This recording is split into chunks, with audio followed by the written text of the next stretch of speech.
होने जा रहा था। देश की आजादी के 30 साल बाद पहली बार एक गैर कांग्रेसी सरकार बनने जा रही थी। जनता पार्टी आम चुनाव में कांग्रेस को हराकर देश की सत्ता पर काबिज हुई थी। इस जनता पार्टी का नेतृत्व करते हुए देश के चौथे और पहले गैर कांग्रेसी प्रधानमंत्री बने 81 साल के वयोवृद्ध नेता मोरारजी रणछोड़जी देसाई। देश के पहले गैर कांग्रेसी प्रधानमंत्री, भारत रत्न मोरारजी देसाई का जन्म आज के गुजरात राज्य के वलसाड जिले में 29 फरवरी 1896 को हुआ था। तब यह जगह ब्रिटिश भारत के बॉम्बे प्रेसिडेंसी के बुलसार जिले के भदेली में आता था। मोरारजी देसाई अपने 8 भाई बहनों में सबसे बड़े थे। उनके पिता गांव में एक सरकारी अध्यापक थे। सरकारी टीचर की सैलरी कम होने और इतना बड़ा परिवार होने की वजह से घर के हालत काफी तंग चल रहे थे। मोरारजी देसाई ने अपनी प्राइमरी एजुकेशन कुंडला स्कूल में की, जिसे आज हम जेवी मोदी स्कूल सावरकुंडला कहते हैं। प्राइमरी एजुकेशन के बाद मोरारजी देसाई आगे की पढ़ाई के लिए बाई आवा बाई हाई स्कूल वलसाड से पूरी की। उन दिनों मोरारजी देसाई के परिवार में तंगी का माहौल चल रहा था। बड़े परिवार होने की वजह से समस्याएं बढ़ने लगी। इन समस्याओं से तंग आकर मोरारजी देसाई के पिता ने खुदकुशी कर ली। घर की सारी जिम्मेदारी मोरारजी के कंधों पर आ गई। पिता के अचानक खुदकुशी करने से मोरारजी पर काफी प्रभाव पड़ा। वे काफी रूढ़िवादी, स्ट्रिक्ट और गुस्सैल स्वभाव के बन गए। कम उम्र में समस्याओं से लड़ते लड़ते उनमें एक अड़ियल और जिद्दीपन भी आ गया। 20वीं सदी की शुरुआत में बाल विवाह का दौर था। इसी दौर में साल 1911 में महज 15 साल की उम्र में मोरारजी का विवाह गुजराबेन देसाई से हुआ। बाई आवा बाई हाई स्कूल वलसाड से पढ़ाई पूरी करने के बाद वो विल्सन कॉलेज बॉम्बे गए, जहां उन्होंने ग्रेजुएट किया। ग्रेजुएट करने के बाद मोरारजी ने सिविल सर्विसेज की तैयारी की। साल 1918 में सिविल सर्विसेज में उनका सिलेक्शन हो गया। मोरारजी देसाई की नियुक्ति डेप्यूटी कलेक्टर के पद पर हुई। अपनी सर्विस के दौरान मोरारजी का अपने साथी कर्मचारियों के साथ काम के तरीकों और उनके जिद्दी रवैये के कारण अनबन बनी रहती थी। इस दौरान मोरारजी महात्मा गांधी और लोकमान्य तिलक के स्वतंत्रता आंदोलन से काफी प्रभावित हुए। साल 1930 में मोरारजी पर भेदभाव करने का आरोप लगा। आरोप ये था कि मोरारजी ने 1927-28 दंगों के दौरान हिंदू पक्ष के लोगों के प्रति संवेदना थी और दूसरे पक्ष के साथ भेदभाव किया।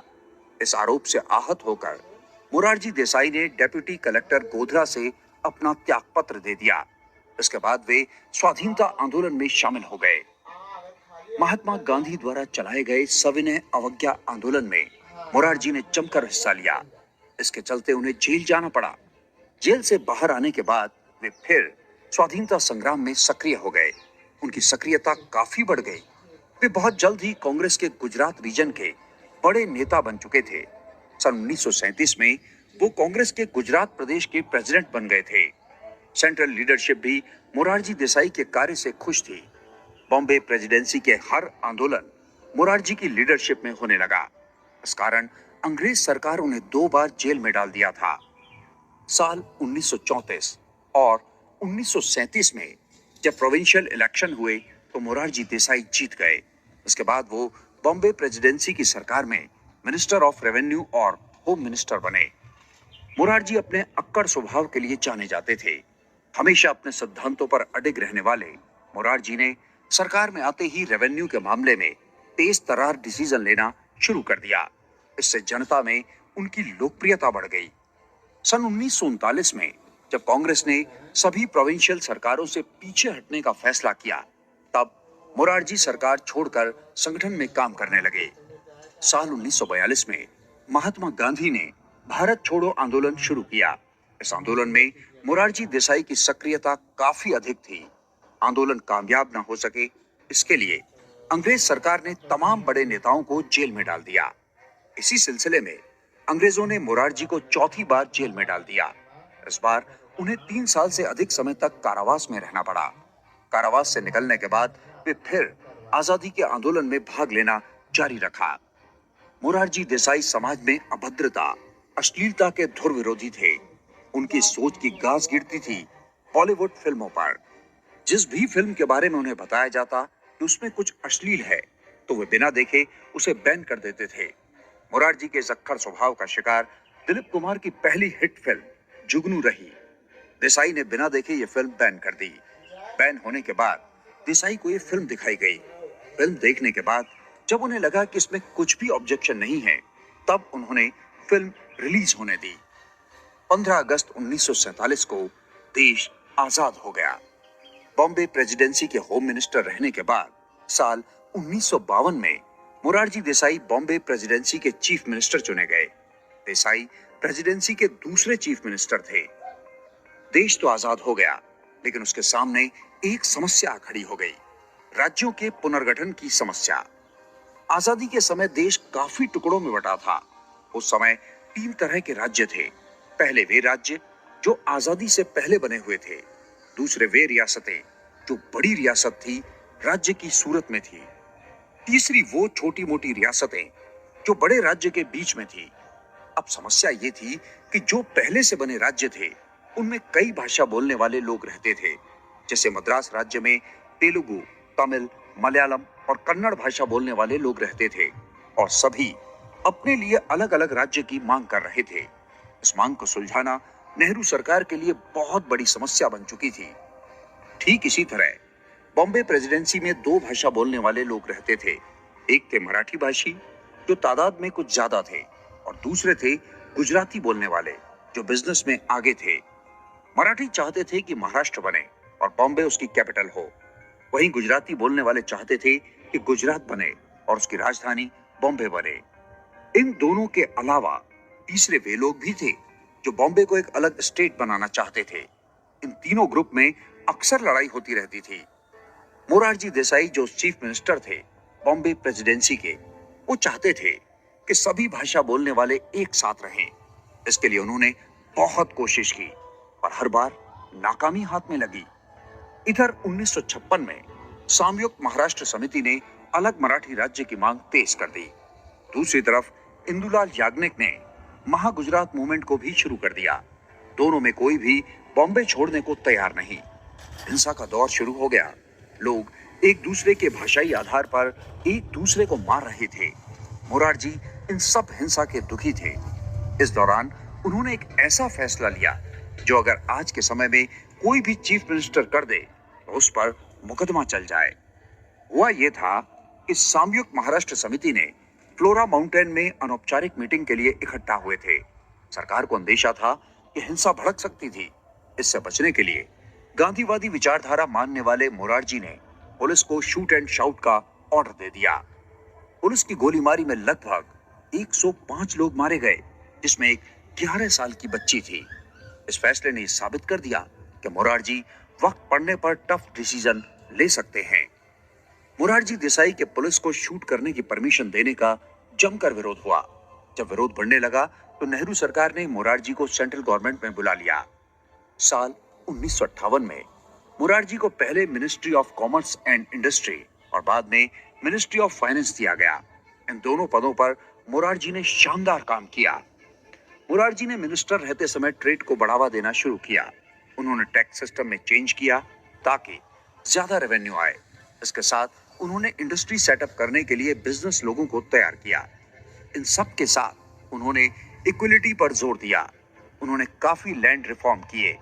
उस समय जमीन गिने चुने लोगों के पास थी जो जमींदार थे, बाकी सब मजदूर। मोरारजी ने आचार्य विनोबा भावे के भूदान आंदोलन से प्रेरित होकर भूमि सुधार करना शुरू कर दिया था। उनके कार्यों की काफी प्रशंसा होने लगी। कई लोगों का मानना है कि उस समय मोरारजी की पोजीशन सरकार के भीतर नेहरू के बाद नंबर 2 की हो गई थी। साल 1963 में नेहरू जी काफी अस्वस्थ हो गए थे। पार्टी उनके उत्तराधिकारी के बारे में विचार करने लगी थी। इधर सरकार में नंबर 2 की हैसियत रखने वाले मोरारजी देसाई की महत्वाकांक्षा बढ़ गई थी। वे खुद को प्रधानमंत्री पद पर देखने लगे थे। साल 1964 में नेहरू जी की मृत्यु हो गई थी। सारे देश में शोक का माहौल था। देश केयरटेकर प्रधानमंत्री गुलजारी लाल नंदा के हाथों में था। नेहरू की अंत्येष्टि तक सब शांत रहा। उसके बाद मुफ्त मोरारजी ने प्रधानमंत्री पद के लिए ओपनली अपनी दावेदारी पेश कर दी। और कांग्रेस में एक गुट था जो देसाई की दावेदारी के खिलाफ था। ये गुट था सिंडिकेट ग्रुप। सिंडिकेट 70 के दशक में कांग्रेस के भीतर नॉन स्पीकिंग राज्यों के नेताओं का एक ग्रुप था जो उस समय काफी पावरफुल था। उस ग्रुप की कांग्रेस में काफी चलती थी। सारे कांग्रेस के फैसले ये ग्रुप लेता था। इस सिंडिकेट ग्रुप के लीडर थे उस समय कांग्रेस अध्यक्ष के कामराज मद्रास स्टेट से आते थे और सिंडिकेट ग्रुप के जनक भी थे। साल 1963 में के कामराज ने वो किया जो आज के नेता करने से कतराते हैं। के कामराज ने मद्रास प्रांत के चीफ मिनिस्टर की कुर्सी छोड़ दी थी और संगठन में काम करने का फैसला किया। के कामराज को किंग मेकर कहा जाता था, मतलब वे जिस व्यक्ति पर हाथ रखते थे वही प्राइम मिनिस्टर बन जाएगा। मोरारजी देसाई और के कामराज के बीच के संबंध ज्यादा अच्छे नहीं रहे थे। के कामराज नहीं चाहते थे कि मोरारजी देसाई प्राइम मिनिस्टर बने। इसके लिए उन्होंने पर्दे के पीछे से गेम खेलना शुरू किया। पार्टी के अंदर लाल बहादुर शास्त्री के नाम पर आम सहमति बना ली और मोरारजी के हाथ कुछ नहीं आया। सरकार बनने के बाद लाल बहादुर शास्त्री जी ने देसाई को सरकार में शामिल होने को कहा, पर गुस्से से लबरेज मोरारजी ने यह प्रस्ताव ठुकरा दिया। 18 महीने के बाद वक्त ने फिर करवट बदली। शास्त्री जी की ताशकंद में रहस्यमय परिस्थितियों में मौत हो गई और देश में नेता के चुनाव का संकट खड़ा हो गया। इस बार भी गुलजारी लाल नंदा ने केयरटेकर प्राइम मिनिस्टर की भूमिका में थे। इस बार सत्ता का संघर्ष दिलचस्प था। कई सारे दावेदार थे जो पर्दे के पीछे से अपना गेम खेल रहे थे। इस बार भी मोरारजी ने अपनी दावेदारी सबके सामने पहले ही लिख दी, लेकिन सिंडिकेट ग्रुप अभी भी मोरारजी के नाम पर सहमत नहीं था। अन्य दावेदार थे जो कुर्सी के लिए लड़ना चाहते थे। वे थे caretaker prime minister Gulzari Lal Nanda, के कामराज और इंदिरा गांधी। सिंडिकेट ग्रुप चाहता था कि के कामराज बन जाए प्राइम मिनिस्टर, पर इस बात के लिए खुद के कामराज तैयार नहीं थे। गुलजारी लाल नंदा चाहते थे कि अगले इलेक्शन तक उनके प्राइम मिनिस्टर रहने दिया जाए, पर के कामराज को लगता था कि अगर प्राइम मिनिस्टर का चुनाव हुआ तो नंदा मोरारजी देसाई को हरा नहीं पाएंगे। इस कारण के कामराज नंदा के नाम पर सहमत नहीं हुए। इस बीच इंदिरा गांधी ने अपनी रणनीति खेल दी। अपने विश्वास पात्र डीपी मिश्रा, जो उस समय मध्य प्रदेश के मुख्यमंत्री थे, उन्हें बुला लिया गया और इंदिरा के पक्ष में हवा बनाने को कहा, जिसमें वो कामयाब रहे। जब कामराज ने देखा कि इंदिरा मोरारजी को हरा सकती है तो उन्होंने इंदिरा के नाम पर मोहर लगा दी। मोरारजी देसाई, जो पिछली बार आम सहमति के नाम पर पीछे हट गए थे, इस बार खुलकर सामने आ गए कि वोटिंग हो जाए प्राइम मिनिस्टर के लिए। जब के कामराज को समझाने के बाद भी मोरारजी नहीं माने, तब वोटिंग के लिए सत्र आयोजित कराया गया। आजाद भारत में पहली बार हो रहा था कि प्राइम मिनिस्टर पद के लिए वोटिंग हो रही थी। इसमें कांग्रेस के सभी सांसदों ने भाग लिया। इस वोटिंग में मोरारजी की बहुत बुरी हार हुई और देश की अगली और पहली महिला प्रधानमंत्री बनी इंदिरा गांधी। इस इलेक्शन के साथ एक टशन शुरू हो गई इंदिरा और मोरारजी के बीच, जो अगले 12-13 साल तक जारी रही। साल 1967 में देश में तीसरे आम चुनाव हुए। 1966 में इंदिरा गांधी के सूखे से निपटने के लिए विदेशी मदद के लिए डॉलर के सामने अपने रुपए के अवमूल्यन घटाने से लोग नाराज थे, जिसके कारण कांग्रेस बड़ी मुश्किल से सत्ता में वापस आई, 78 सीटों के नुकसान पर। साथ ही 7 राज्यों में कांग्रेस का बहुमत खो गया। कांग्रेस के काफी बुरे दिन चल रहे थे उस वक्त। इस बार भी मोरारजी ने अपनी दावेदारी पेश की प्राइम मिनिस्टर के लिए, पर इस बार तो इंदिरा ने साफ कर दिया कि वोट उनके नाम पर मिला है, इसलिए पीएम तो वही बनेगी। कांग्रेस में रस्साकशी का दौर चल रहा था। इंदिरा जानती थी कि अगर मोरारजी नाराज हो गए तो पार्टी से अलग हुए तो सत्ता जा सकती है, इसलिए उन्हें साथ में रखने के लिए मीटिंग का दौर शुरू हुआ। शुरुआत में जो मोरारजी, जिन्हें प्रधानमंत्री कुर्सी से कम नीचे कुछ भी मंजूर नहीं था, वो काफी नानिकुर करने के बाद उप प्रधानमंत्री के साथ एक मंत्रालय के नाम पर राजी हो गए। मगर बात फंस गई कौन से मंत्रालय पर।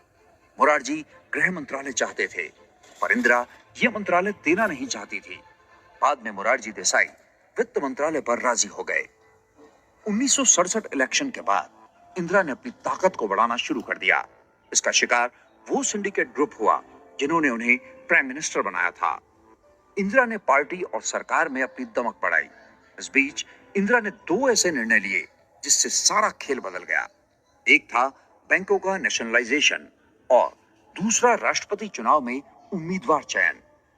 70 के दशक में जहां बैंक प्राइवेट हाथों में थे, इन बैंकों में केवल बड़े और ऊंचे रसूख वाले लोग ही जाते थे। आम जनता तो बैंकों में खाते तो छोड़, बैंकों की तरफ देखना भी मना था। बैंक के राष्ट्रीयकरण करने से बैंक ब्रांच की संख्या में काफी बढ़ोतरी हुई। अब बैंक कस्बे और गांव में पहुंच गए थे, जिससे आम लोग भी बैंक से जुड़ने लगे थे। ये कदम इंदिरा गांधी की लोकप्रियता में मील का पत्थर साबित हुआ। आम लोगों ने इंदिरा को देवी का दर्जा देने लगे। लोग उन्हें पार्टी लाइन से हटकर चाहने लगे थे। दूसरा किस्सा हुआ राष्ट्रपति चुनाव का। साल 1969 में राष्ट्रपति चुनाव का वक्त आया। इंदिरा चाहती थी कि पार्टी नेता जगजीवन राम अपना उम्मीदवार बनाए, पर पार्टी ने नीलम संजीव रेड्डी के नाम पर मुहर लगाई। नीलम संजीव रेड्डी सिंडिकेट ग्रुप से ताल्लुक रखते थे, इसलिए इंदिरा नहीं चाहती थी कि वो प्रेसिडेंट बने। इसलिए इंदिरा ने पार्टी लाइन से हटकर उस समय के उपराष्ट्रपति वीवी गिरी, जो निर्दलीय उम्मीदवार बने थे, उन्हें अपना समर्थन दे दिया। इंदिरा के समर्थन से वीवी गिरी जीत गए, पर इंदिरा का यह कदम पार्टी को अच्छा नहीं लगा। कांग्रेस समिति ने इंदिरा को पार्टी से निकाल दिया। इंदिरा के पार्टी से निकलने पर कांग्रेस में दो फाड़ हो गए। एक बना इंदिरा की कांग्रेस आर और दूसरा कांग्रेस ओ, जिसमें मोरारजी देसाई सिंडिकेट ग्रुप था। इंदिरा की कांग्रेस आर ने संसद में अपना बहुमत साबित कर दिया। दोनों सदनों के कुल सदस्यों का 70% सीटों पर जीत हासिल कर अपना बहुमत सिद्ध कर दिया। इसके बाद इंदिरा ने एक और निर्णय किया, जिसमें वो रातों रात और लोकप्रिय हो गई जनता के बीच। इंदिरा ने राजा रजवाड़े को मिलने वाली एक मुश्त राशि को बंद कर दिया। इस कदम से साबित हो गया लोगों के मन में कि सरकार और इंदिरा बड़े लोगों के साथ नहीं, बल्कि गरीब लोगों के साथ है। इंदिरा की लोकप्रियता अपने चरम पर थी। इस बीच उन्होंने एक फैसला किया जिससे सब लोग चौंक गए। इंदिरा ने तय समय से 18 महीने पहले इलेक्शन कराने का फैसला किया, जो उनके लिए सही साबित हुआ। 513 लोकसभा सीटों में से उनकी पार्टी ने 343 सीट जीती। इस बम्पर जीत के बाद ये नारा चलने लगा, India is Indira and Indira is India. फिर भारत की पाकिस्तान पर युद्ध में बड़ी विजय। इसके बाद तो इंदिरा की लोकप्रियता आसमान छू चुकी थी और दूसरी तरफ मोरारजी का प्रधानमंत्री बनने का सपना टूट चुका था। अक्सर कहा जाता है कि वक्त कभी भी बदल सकता है। कभी राजा को रंग और रंग को राजा बना देता है। यही उस समय भी हुआ। इंदिरा पर आरोप लगा कि उन्होंने 1970 इलेक्शन जीतने के लिए छल किया। इस आरोप पर सुप्रीम कोर्ट ने इंदिरा को सजा सुनाई, जिससे इंदिरा नाराज हो गई और साल 1975 में उन्होंने देश में इमरजेंसी लगा दी। 26 जून 1975 को देश में आपातकाल लगा दिया गया। आपातकाल भारतीय इतिहास का काला अध्याय है। इस दौरान सभी संस्थाओं पर ताला लगा दिया गया। देश के बड़े नेताओं को जेल में डाल दिया गया। मोरारजी को आपातकाल लगाने के अगले दिन ही जेल में डाल दिया गया। 18 महीने बाद जनवरी 1977 में इंदिरा ने आपातकाल हटाने का फैसला किया और साथ में चुनाव भी। आपातकाल के दौरान हुए प्रताड़ना से जनता इंदिरा से काफी नाराज थी। वे इंदिरा को हटाने के लिए तैयार थे। इलेक्शन के लिए सभी विपक्षी दल एक साथ आ गए और जनता पार्टी गठन की गई। जयप्रकाश नारायण इस जनता पार्टी के संस्थापक थे। इलेक्शन हुआ और जनता पार्टी बहुमत से इलेक्शन जीतकर सरकार बना ली गई। जिन इंदिरा के नाम पर पिछले इलेक्शन में तकरीबन 70% सीटें जीती, वो महज 127 सीट पर सिमट गई। इंदिरा की हार ने मोरारजी देसाई को मौका दे दिया और जनता पार्टी ने सबसे बुजुर्ग नेता मोरारजी को प्रधानमंत्री बना दिया। मोरारजी का प्रधानमंत्री काल काफी बातों के लिए जाना जाता है। उन्होंने सबसे पहले इमरजेंसी के दौरान किए गए सारे अमेंडमेंट को खारिज कर दिया और इसके साथ साथ इतने कड़े नियम बना दिए कि भविष्य में कोई सरकार आपातकाल ना लगा पाए। इसके साथ साथ उन्होंने पाकिस्तान और चीन से रिलेशन सुधारे। मोरारजी तकनीक के पक्षधर रहे थे। उन्होंने अपने काल में न्यूक्लियर प्रोग्राम को बल दिया। उनका कहना था कि हमें न्यूक्लियर एनर्जी का उपयोग अपनी जरूरतों के लिए करना चाहिए, ना कि युद्ध के लिए। इन सब कामों के साथ साथ एक ऐसा डिपार्टमेंट भी था जिससे मोरारजी सख्त नफरत करते थे, वो था रॉ। उनका मानना था कि रॉ इंदिरा गांधी के ज्यादा करीब है और रॉ की देश को कोई जरूरत नहीं है। जब किसी मिशन के लिए विपरीत सोच के लोग एक साथ आते हैं, जब वो मिशन हो जाता है तो बिखराव शुरू हो जाता है। यही जनता पार्टी के साथ हुआ। उनका मिशन था इंदिरा गांधी को सत्ता से हटाना। जब ये मिशन हो गया, तब जनता पार्टी में बिखराव शुरू हो गया। जनता पार्टी के नेताओं की बढ़ती इच्छाएं और पर्सनल एम्बिशन से पार्टी में फूट पड़ गई और 28 जुलाई 1989 को मोरारजी देसाई की सरकार गिर गई। अगली बनी सरकार ज्यादा दिन नहीं चली और साल 1980 में दोबारा इलेक्शन हुए। इस बार फिर विपक्ष के नेता बने मोरारजी देसाई, जिनके नाम पर चुनाव लड़ा, पर जनता ने इस बार इंदिरा का साथ दिया और इंदिरा फिर से सत्ता में आ गई। इलेक्शन हारने के बाद मोरारजी ने 50 साल के लंबे राजनीतिक करियर से संन्यास ले लिया और बॉम्बे में स्थित अपने घर पर जीवन यापन करने लगे। मोरारजी देसाई दुनिया के इकलौते इंसान हैं जिन्हें भारत और पाकिस्तान ने अपना सर्वोच्च नागरिक पुरस्कार दिया है। पाकिस्तान ने साल 1990 में मोरारजी को सर्वोच्च नागरिक पुरस्कार निशाने पाकिस्तान दिया और ठीक इसके एक साल बाद भारत ने उन्हें भारत रत्न से सम्मानित किया। मोरारजी की राजनीति जितनी दिलचस्प थी, उतनी ही दिलचस्प उनकी यूरिन थेरेपी थी। साल 1978 में दिए गए अपने एक इंटरव्यू में मोरारजी ने कहा कि इंसान का यूरिन काफी बीमारियों को ठीक कर सकता है और उसका सेवन करना चाहिए। उन गरीब लोगों को जो इलाज नहीं करा पाते हैं, उन्होंने खुद यूरिन सेवन करने की बात मानी है।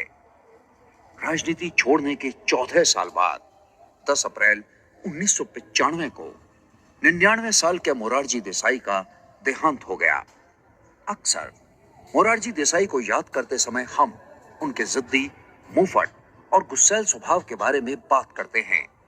उनके भारतीय राजनीति में योगदान की चर्चा नहीं करते, ये अच्छी बात नहीं है।